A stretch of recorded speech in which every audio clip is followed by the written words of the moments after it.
Okay, so class, so the process of evolution. No, this will be second to the last topic that we are going to discuss for the second quarter.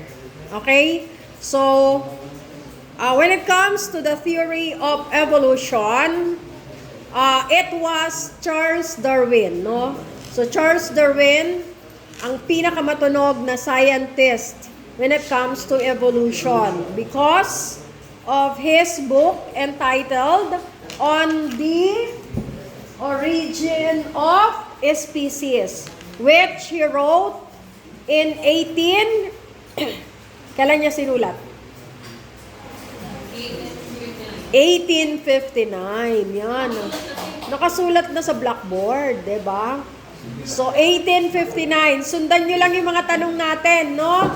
Para makita nyo ang significance. Okay?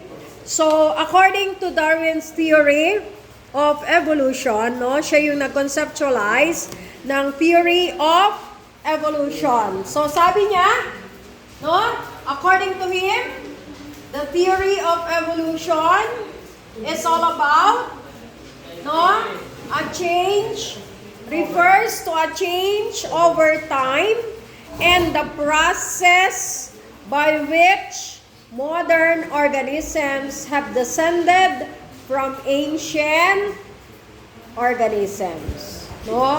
So yung papaano daw nag-descended from ancient organisms ang modern organisms o yung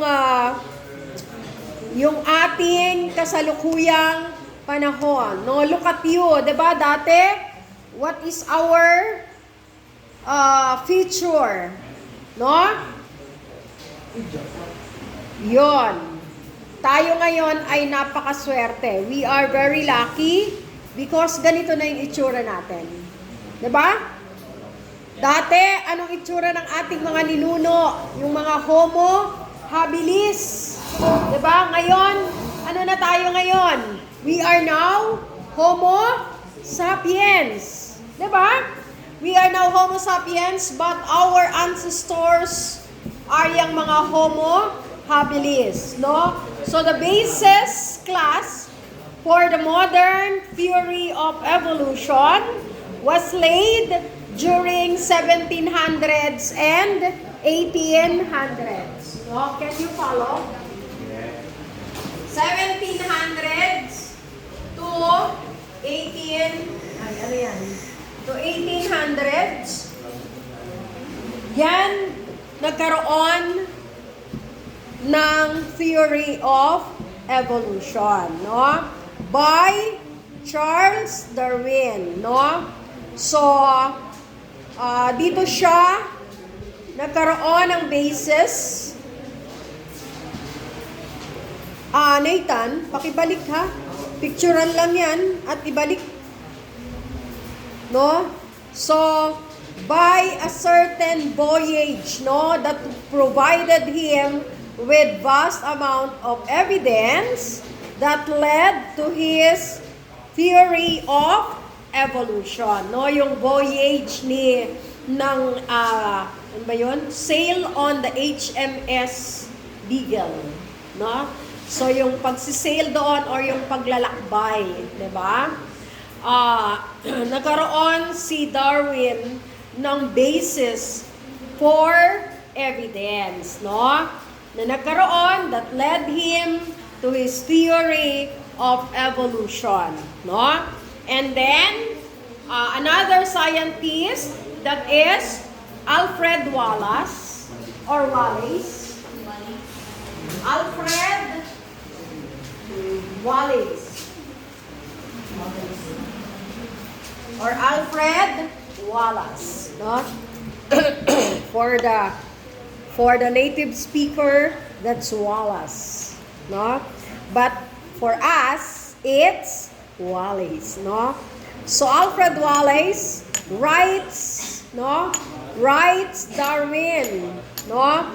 Speculating on evolution by natural selection based on his studies of the distribution of plants and animals, no? So nagkaroon din siya ng study about plants and animals, but it was based on the observation of Charles Darwin. Okay? So, the French naturalist naman, Jean-Baptiste Lamarck. Diba nakasulat sa akin dyan? Lamarckian and Darwinian evolution, because both of them gave the significant contribution in the process or in the theory of evolutions, which we are now using, no, in the study about evolution. Okay? So, in the earth and life, or in the life that exists here on earth, we are trying to study about the theory of evolution conceptualized by Charles Darwin and Jean-Baptiste Lamarck through the help of Alfred Wallace. Okay? So ano yung ginawa ni Jean-Baptiste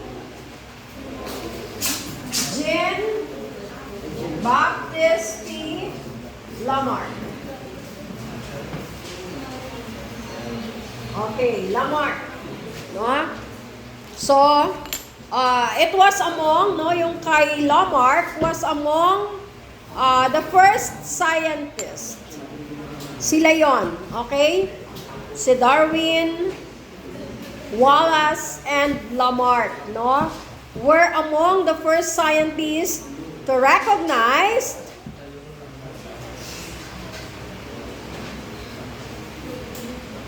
that living things have changed over time and that all species were descended from other species.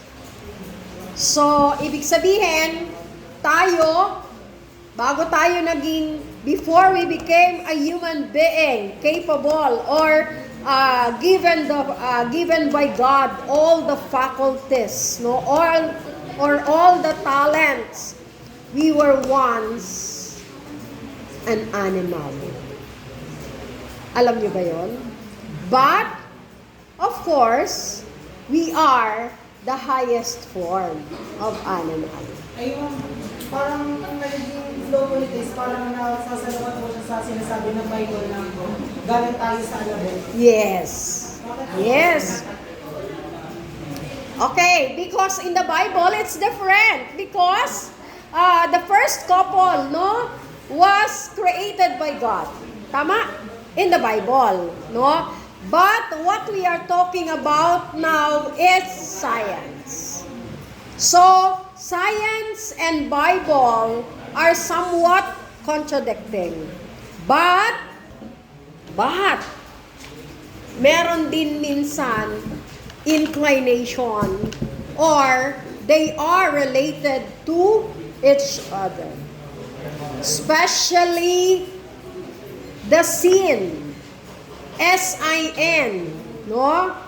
Were also one in which also one of the scientists, here is Isaac Newton, diba? The fruit of the apple is the fruit of the sinners, no?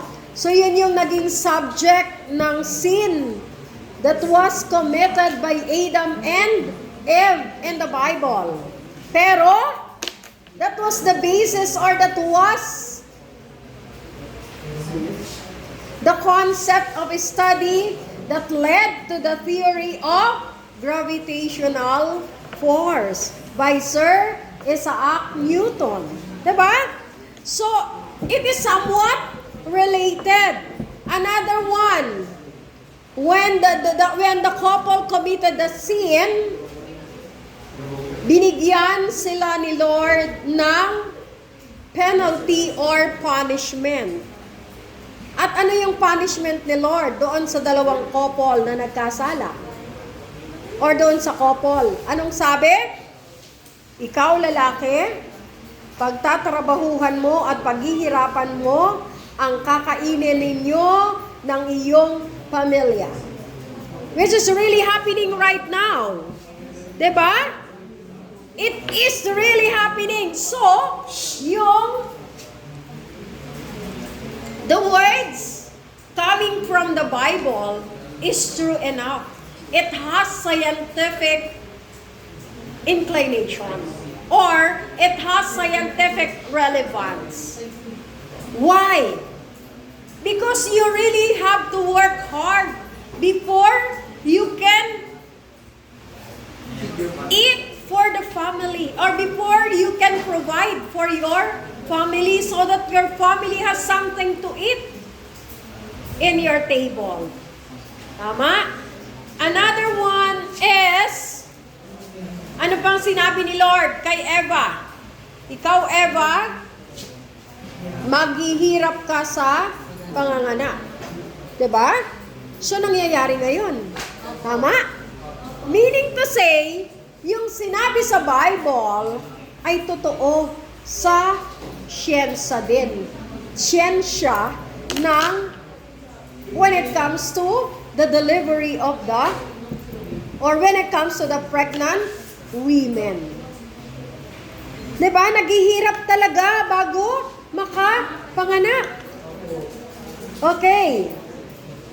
So, yung iba ay nagkakaroon ng katotohanan or relevance when it comes to science, no? Yung Bible natin or biblical teachings or revelations has also that relevance to science, di ba? And another thing is that the study conducted by the different scientists sometimes are based on what they read from the Bible. Diba? And look at Sir Isaac Newton with an acronym of SIN. Diba? Sir Isaac Newton or Sir Isaac Newton. The SIN. Diba? At ano ang kanyang ginamit in the theory of gravitational force? The apple also. And there he discovered the gravity. Diba? That there is the gravity on earth. Okay? So nandun din nakaangkla or it was anchored in the Bible. No? Yung kanyang contributions to science. Diba?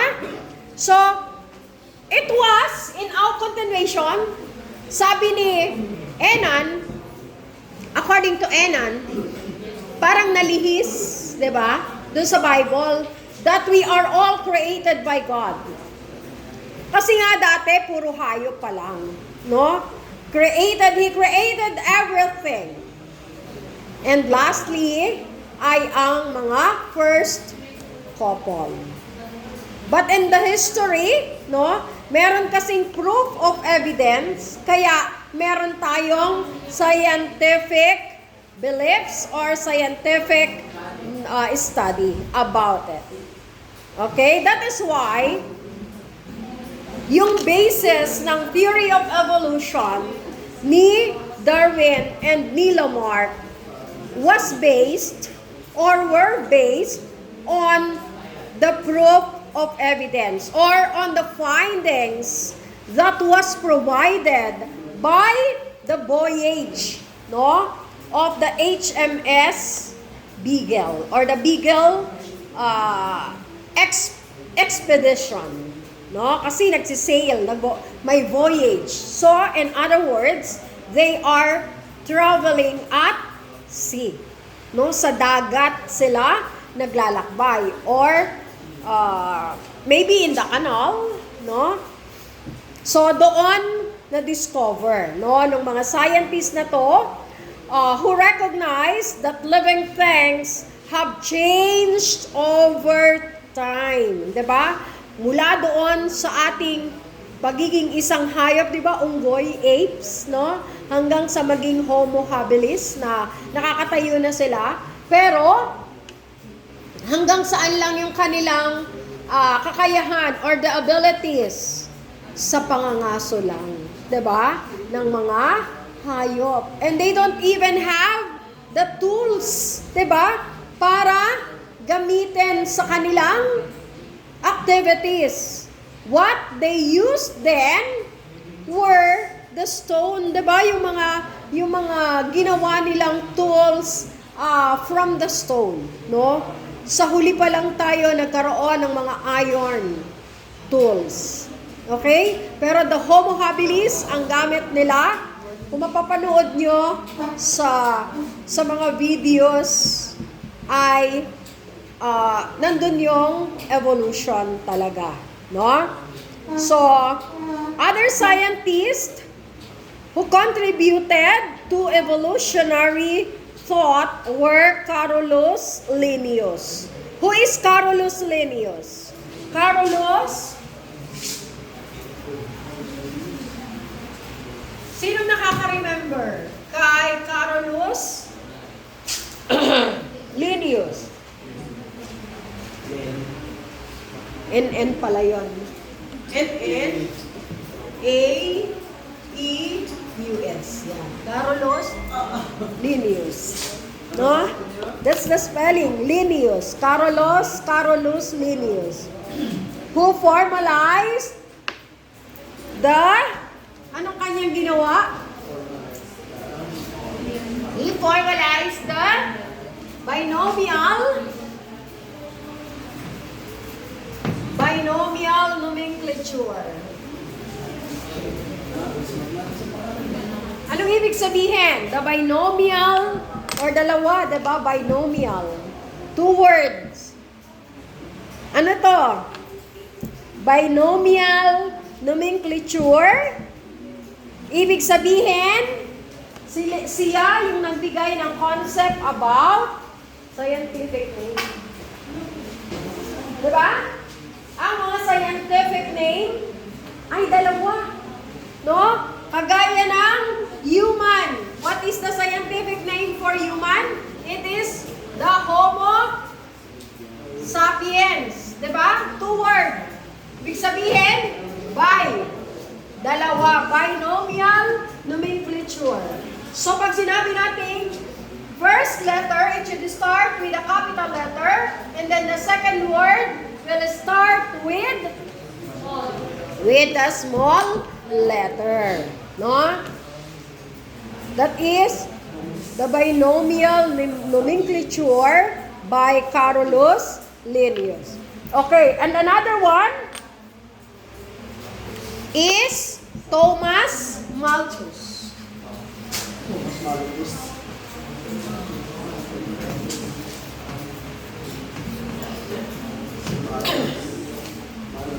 Thomas Malthus, who believed that populations grow geometrically while resources slowly decrease, leading to competition. Anong ibig sabihin nun? Population grow geometrically. Diba? Population grow geometrically, ibig sabihin, nagmumultiply. There is multiplication. No? Dumadami, no, ang population. While the resources is slowly decrease. Okay. Parang sa economics lang, 'di ba? The theory, or what is that? Yes, the concept in economics is that if the demand is what? If the demand is high, the price is also high. If the supply is high and the demand is low, the price is low. No?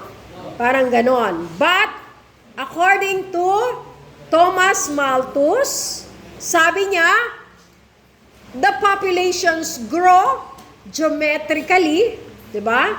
Alam naman natin yung mga geometric figures, no, and mathematics, while our resources is slowly decrease, which leads to competition. What do we mean by this, class? No, for example, di ba? In one locality or in the reality that is happening right now, look at the price of the onions. Parang ginto, no? 700, parang per gram, no? It is like a price of a gold, no? Ha? Golden era. But class, it is advisable now for us to grow our vegetables, no? Tayo na mismo ang magtanim ng ating kakainin na gulay o prutas. Diba?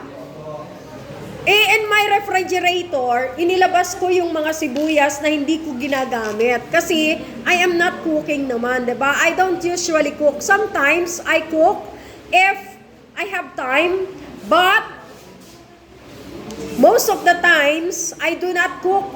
No? Kasi because of the schedule. So inilabas ko ang mga sibuyas. Siguro may 10 akong sibuyas doon na nakalimutan na sa ref. At halos lahat, o mga kalahati ay nagsitubuan. Parang no? Parang mayaman. Hello. Nagtubuan ng mga sibuyas. Alam niyo, ang ginawa ko, itinanim ko sa mga paso. Yung isa, dinala ko dito, itinanim ko doon sa ating harapan. Baka sakaling dadami. No? And I do realize that we don't have to rely on the supply in the market anymore. It's high time that we have to grow our own food. Bakit? Para hindi tayo makadagdag sa demand, sa law of supply and demand ng economics. Because we can have our supply even if the price is low or high. Diba? We can enjoy our harvest even if the price is high or not. No, so that we will not contribute to the competition. No? To the competition. Okay. So yung sinasabi ni Thomas Malthus na kapag ang dami ng population, yung resources or yung supply ay nag-decrease. For example nga, yung onion, no? The rice, yung ating bigas. Why do we have to import rice if we can grow it in our rice fields? Diba? Ha? Walang tinutubo. Kaya karamihan, yes, ginagawang subdivision, no? Wala na tayong mapagtaniman, no? O mag-hydroponics na lang. Anyway, ang rice ay tumitira sa tubig, no? So hydroponics, it's time for us to do the farming using the hydroponics. Ha? Okay. Para hindi tayo makapag-contribute sa competition, no? Na sinasabi ni Thomas Malthus. Kasi tama naman siya. Kapag maraming, tingnan nyo, in the family, no? Kapag marami ang anak, kapag marami kayo sa family, napakakunti ng pagkain. Diba? Nagkukulang ang pagkain. Samantalang kung dalawa lang kayo sa bahay, sobra-sobra ang pagkain. No? Too much food if there is only few members of the family. But if it is a big family and the parents has only a meager income talagang competition is always there, no? And nagkakaroon tayo ng economic crisis, 'di ba? Okay, so let's continue.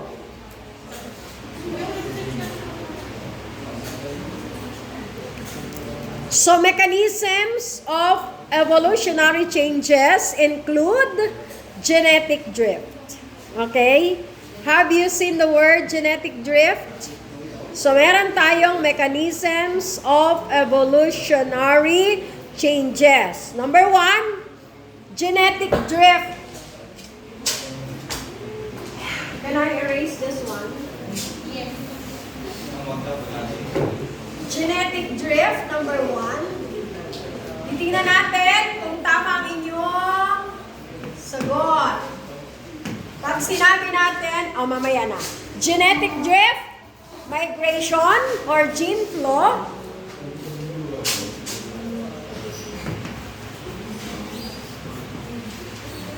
Migration, o yung tinatawag natin na gene flow. And then, the third one is, what is the third one? Mutation. Mutation. Number 4 is natural selection, which was conceptualized by Charles Darwin, di ba? Natural selection. And the last one is non-random mating.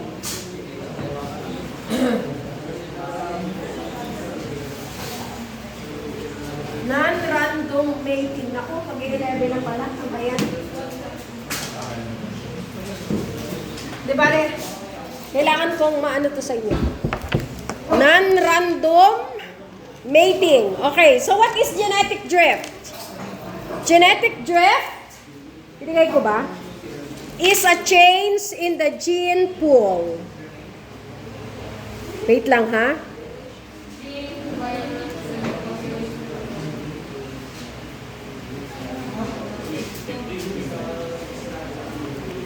Incomplete pa pala yung aking theory of evolution. Refers to change over time and the process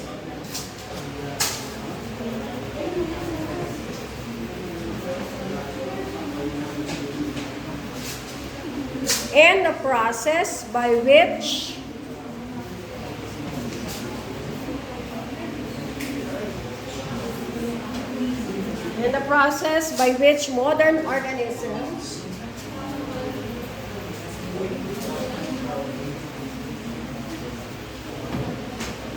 organisms have descended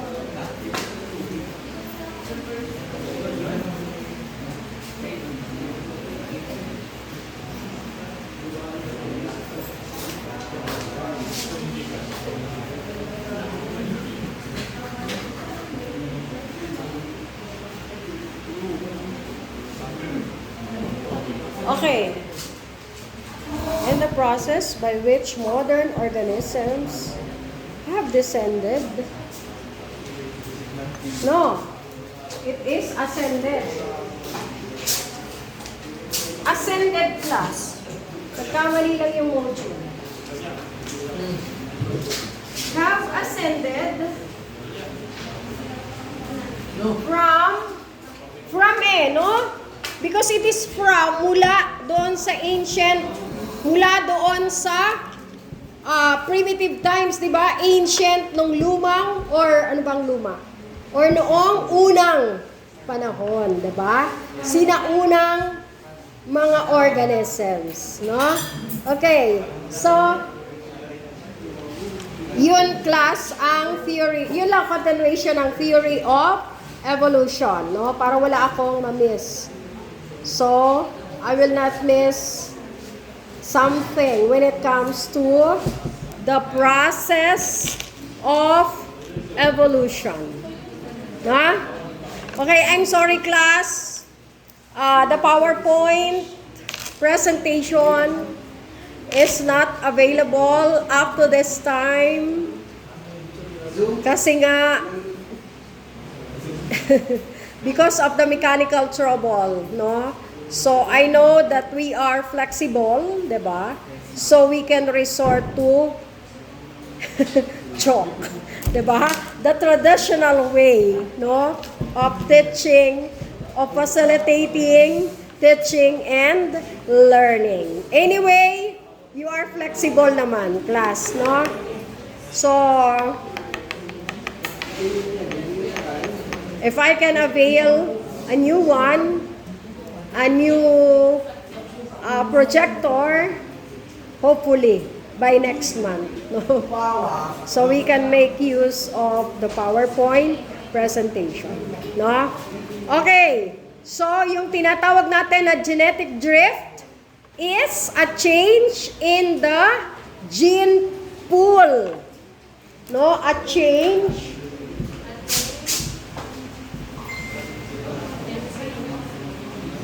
in the gene pool. Can you read? In the gene pool of a population due to chance. Of a population.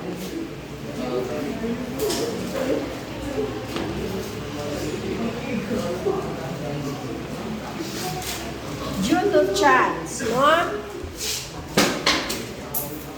Example ng ating mga genetic drift are bottleneck effect and founder effect. Okay? So, example.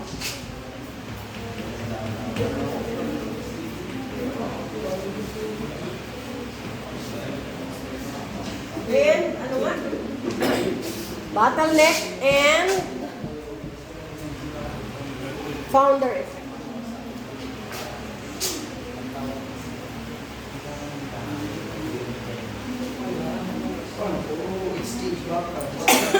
Excuse me. Yan lang, masama. I'm coughing when I'm using the chalk. Okay.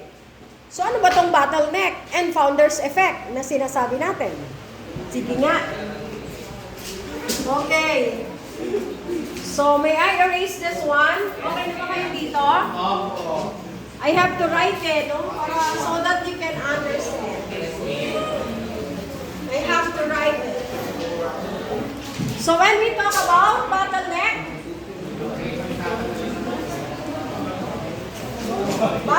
effect means ano yung ibig sabihin ng bottleneck effect? Takes place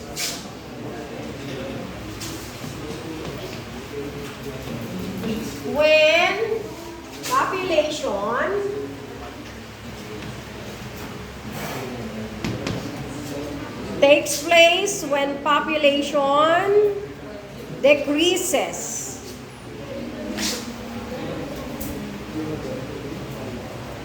due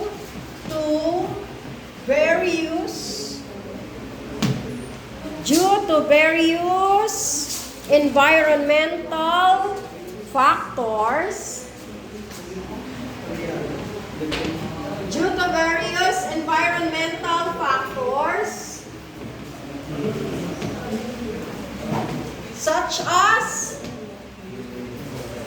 such as what?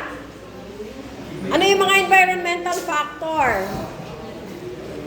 Okay, pag sinabi natin environmental factors, these are events that are happening in the environment, kagaya ng fires, sunog, earthquakes, and floods. Sulat nyo. Such as fires, earthquakes, and floods. No? Such as fires, earthquakes, and floods. Okay. That's it. Ako, namatay ang aking... Fire, earthquake, and floods. Yan lang yun, ha? Yes. Nako. Ha? Dalagdagan daw ulit yun. Pasuyo ako ng charger ng Kunin mo na lang yung bag na buli. Bag. Okay. And, ano naman ang founder effect? No? The founder effect happens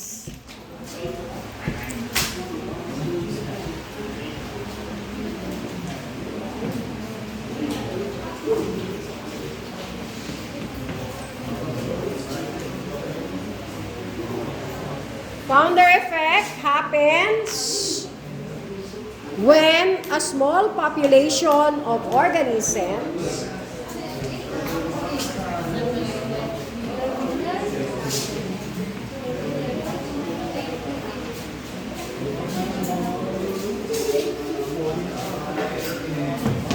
yan, okay? Kapag daw ang maliit na populasyon ng mga organisms ay humihiwalay, separates from the larger group. Separates from the larger group. Anong example natin ito? From the larger group. Okay. Organisms, halimbawa, yung mga hayop, yung mga manok, no? Humihiwalay from the larger group. The founder effect to invade a new area. Kumbaga, magkakaroon ng migration. No? Migration to other place. No? The larger group to invade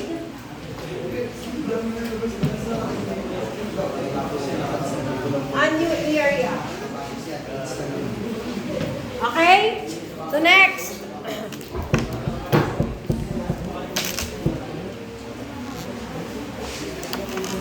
Okay, next, the second one. Tapusin lang natin to. Let us try to finish up to number 5, no? And then we will go to another one, to this one. Okay? So the gene flow is described as the movement of genes from one population to another. No, yun lang. So, meaning to say, yung gene flow ay movement of genes from one population to another. So, ito yung tinatawag natin na selective breeding, no? Nagkakaroon ng transfer ng quality, 'di ba, ng isang organisms upang magkaroon ng panibagong population, no, in order to create, no, another population of the species, no, of the species. Okay, so gene flow is movement of genes.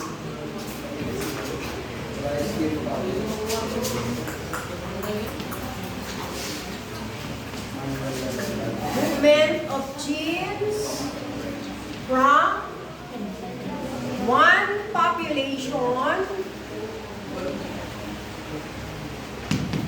to another. Okay, from one population to another. Then, so kapag meron ganito, class, no, if we have this gene flow, there is a tendency to increase the gene diversity in the population. So, dahilan para magkaroon, no, ng iba't ibang quality or ng iba't ibang hybrid, no? For example, iba't iba, different hybrid or different crossbreed, diba, of the same species. So, that is what we call the gene flow. What about mutation? What is mutation? Mutation occurs when there is a change in the genetic makeup.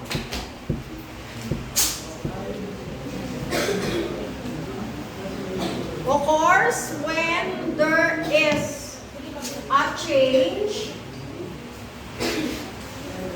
in the genetic makeup. So, yan ang mutation.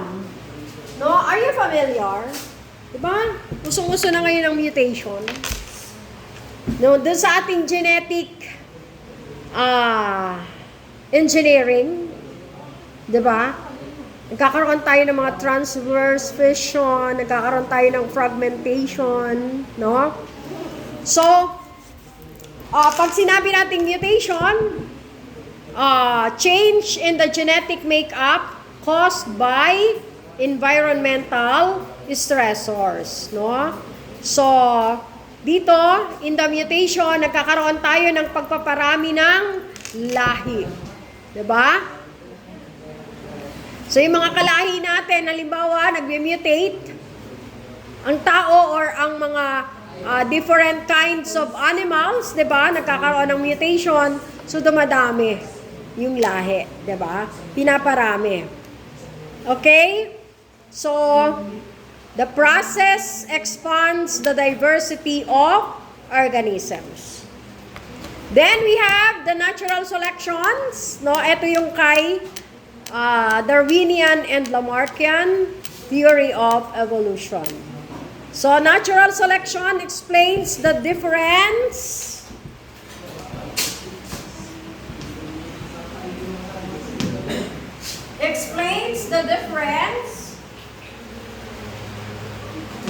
in survival. Explains the difference in survival of an individual.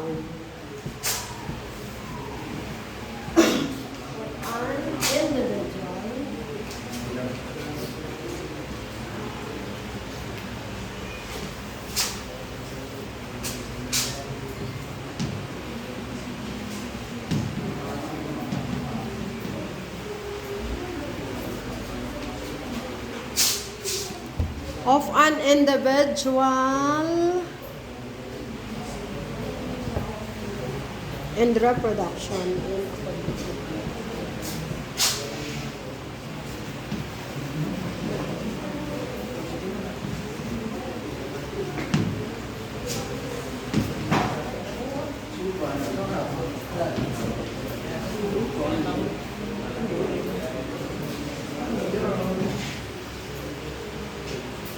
Okay. So, yung natural selection, diba? Ito naman ay nag-explain sa atin or it gives us the difference in survival of an individual and reproduction in a particular environment, no? Paano sila dumadami or nag-evolve, no?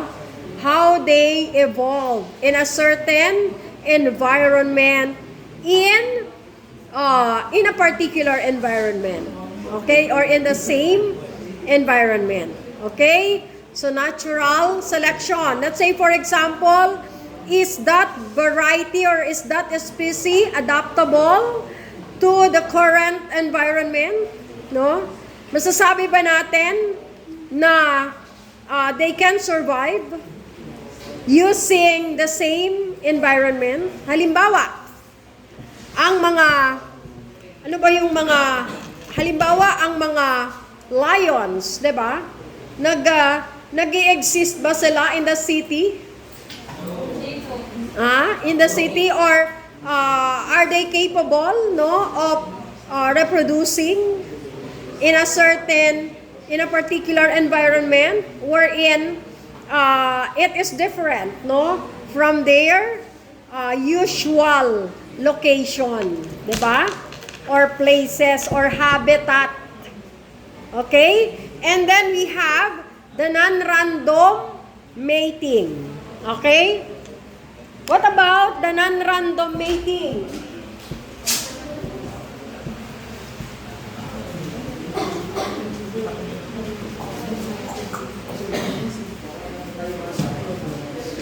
Anong sinasabi sa random mating? Increases the frequency of animals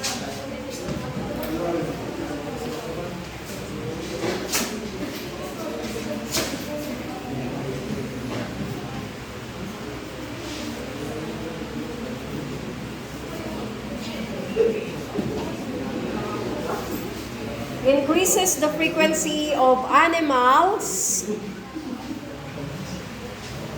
with desirable traits. With desirable traits.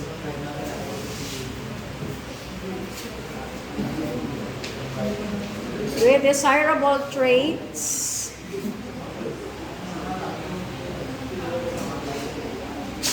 It causes evolution.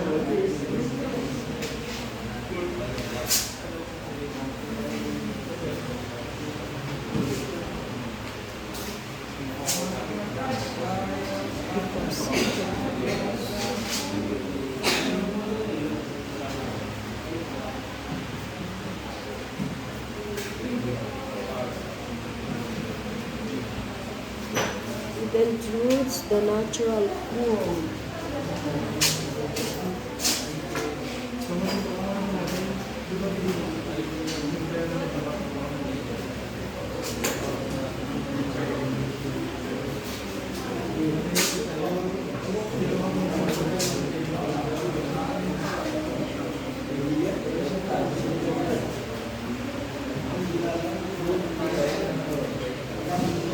Okay.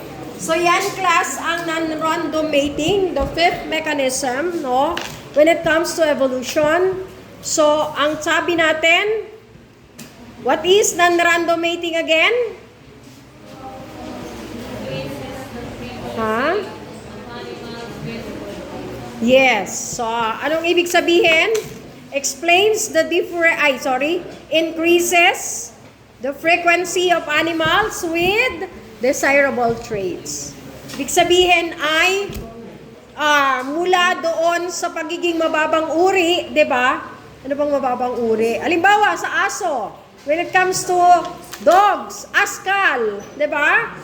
So nagkaroon ng crossbreeding with a very good breed, no? Let's say for example, poodle, no? So nagkaroon ng poodle. So nagkaroon ng increase ang quality with poodle, no? Yung quality ng poodle. So it increases, no, the desirable traits, no? Because pinakialaman or ini-improve, no, yung isang low quality, no, or undesirable traits ay you improve the undesirable traits, no? Okay. So that's it.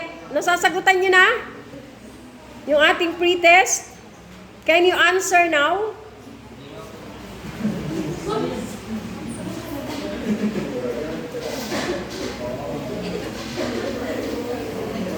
Okay, so those are the different mechanisms of evolutionary changes. Ano-ano? Let us take them one by one. Again, we have the the genetic drift, which has the different chances. We have the bottleneck effect and the founder's effect. Okay? We also have the second one is the gene flow. Tama ba? Gene flow, the migration or the gene flow. And then the third one is natural selection. Mutation, sorry. Mutation occurs when there is a change in the genetic makeup. And number 4 is natural selection, which explains the difference in survival of an individual and reproduction in a particular environment. And lastly, we have the non-random mating, increases the frequency of animals with desirable traits. Okay? So those are what we call the mechanisms of evolutionary changes. No?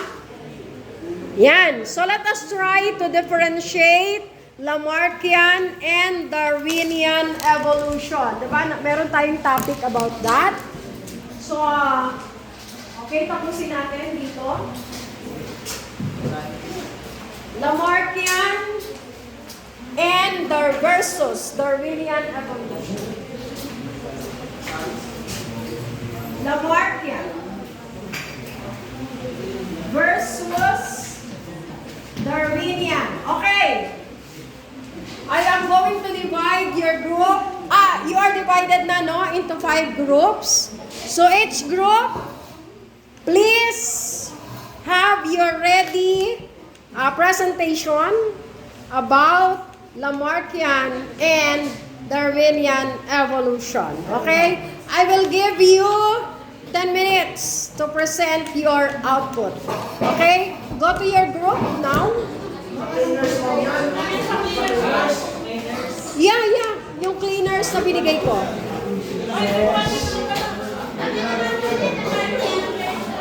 Lamarckian versus Darwinian theory of evolution.